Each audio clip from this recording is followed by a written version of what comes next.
بسم اللہ الرحمن الرحیم۔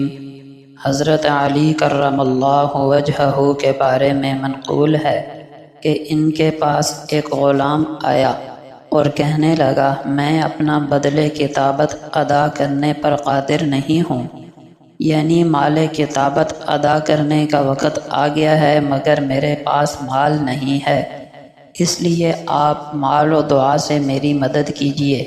حضرت علی رضی اللہ عنہ نے فرمایا، کیا میں تمہیں وہ دعا نہ بتا دوں جو نبی اکرم صلی اللہ علیہ وسلم نے مجھے سکھائی تھی کہ جس کی برکت سے اگر تمہارے اوپر پہاڑ کی مانند بھی قرض ہو تو اللہ تعالیٰ تمہارے ذمے سے ادا کر دے گا۔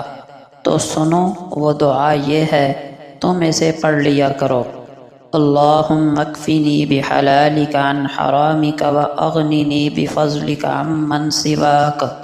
اے اللہ، مجھے حلال مال کے ذریعے حرام مال سے بے نیاز کر دے، یعنی حلال رزق عطا فرما تاکہ اس کی وجہ سے حرام مال سے بے نیاز ہو جاؤں، اور اپنے فضل و کرم کے ذریعے اپنے ما سوا سے مجھے مستغنی فرما دے۔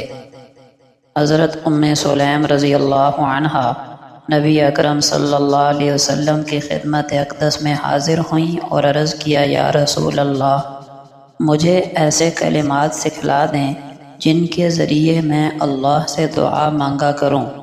آپ صلی اللہ علیہ وسلم نے فرمایا، 10 مرتبہ سبحان اللہ اور 10 مرتبہ الحمدللہ اور 10 مرتبہ اللہ اکبر پڑھو، اور پھر اللہ سے اپنی ضرورت کا سوال کرو تو اللہ تعالیٰ جواب میں ارشاد فرماتے ہیں، میں نے تمہارا کام کر دیا، میں نے تمہارا کام کر دیا۔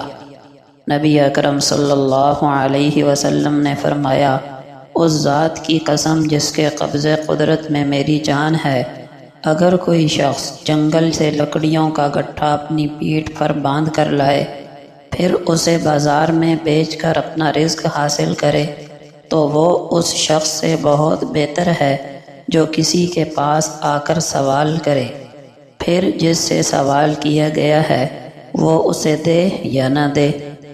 نبی اکرم صلی اللہ علیہ وسلم نے فرمایا، ہوا اللہ کی رحمت میں سے ہے، کبھی وہ رحمت لے کر آتی ہے اور کبھی عذاب لے کر آتی ہے۔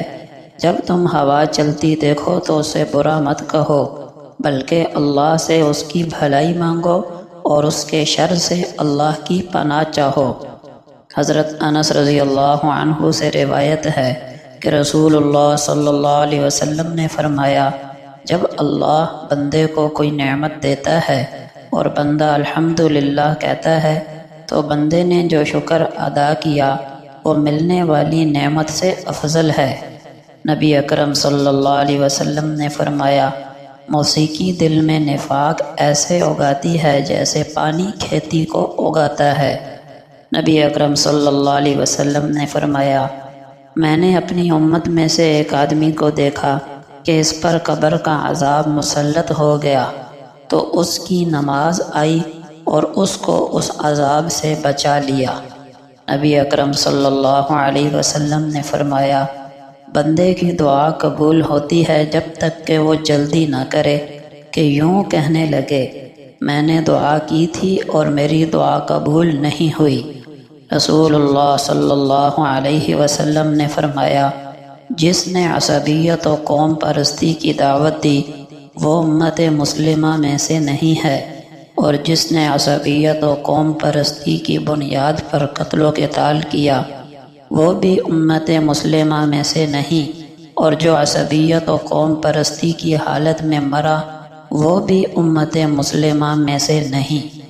حضرت معاویہ رضی اللہ عنہ فرماتے ہیں کہ میں نے ابن عامر سے کہا کہ بیٹھ جائیں، کیونکہ میں نے رسول اللہ صلی اللہ علیہ وسلم کو فرماتے ہوئے سنا کہ جو شخص اپنے احترام میں لوگوں کے کھڑے ہونے کو پسند کرے تو وہ اپنا ٹھکانہ جہنم میں بنا لے۔